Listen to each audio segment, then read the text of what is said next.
Hi learners! Good evening po sa inyong lahat. So, ang kwento po natin ngayon ay tungkol kay Sir Thomas Tale ni Geoffrey Chaucer.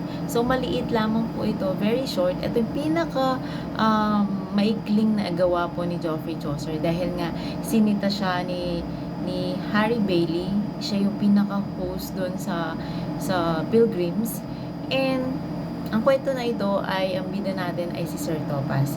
Si Sir Thopas, isa siyang knight, isa siyang mandirigma. Siya ay gwapo, maarte sa pangangatawan at marunong sa archery. Pero, ang nakikita sa kanya ay isa siyang bata. Hindi nakikita sa kanya na isa siyang mandirigma. Isang gabi na naginip siya na ang mapapangasawa niya ay isang elf or isang elf queen. So, ang ginawa niya, pumunta siya sa fairyland para makilala at makita ang kanyang mapapangasawa. Ngunit, pagpunta niya doon, ang nakilala niya ay isang higante. At ang tawag sa kanya ay Sir Oliphant. So, makikipaglaban yung higante sa kanya at sinabi niya doon sa higante, "Ay, huwag muna ngayon. Balik na lang ako bukas. Kailangan ko munang suotin yung armor ko, yung mga damit ko para makapag-prepare naman ako para sa labanan natin." Alam mo yun? Yung at that moment, sasabihin mo yung magiging kalaban mo na magbibihis ka muna, susuotin mo muna yung mga armor mo para makipaglaban sa kanya. So, nakakatuwang, nakakainis ba? So, ang nangyari, nainis si Harry Bailey sa kwento ni Geoffrey Chaucer. So, pinatigil niya ito at doon na natapos ang kwento. Ang pinaka-lesson dito isang tao na puro forma lamang, tapos wala naman siyang substance. Puro yabang lang, wala namang ibubuga.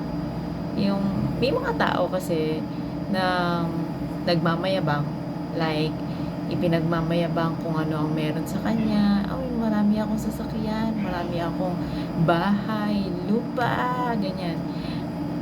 Meron nga ako naging estudyante dati. Dami-dami niyang sinasabi na, marami akong apartment, ipagkakaloob ko sa iyo yung apartment ko, sumama ka lang sa akin, yung mga ganon. Pero, puro ka lang forma, puro ka lang sabi, pero wala naman. Diba? Wala namang saysay yung mga pinagsasasabi mo. Gusto mo lamang makakuha ng attention and gusto mong tinataas yung sarili mo sa iba. So, dito sa ating lipunan, may mga tao talaga na puro forma, wala namang substance.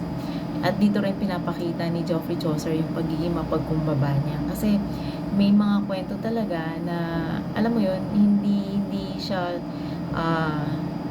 walang redeem. Kumbaga, hindi naman lagi na yung mga kwento mo ay magugustuhan ng mga mambabasa.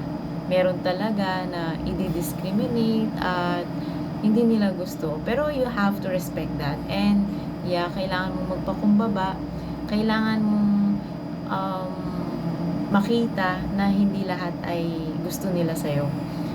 Yun lamang po at sana po ay meron kayong natutunan sa short story ni Sir Thopas by Geoffrey Chaucer.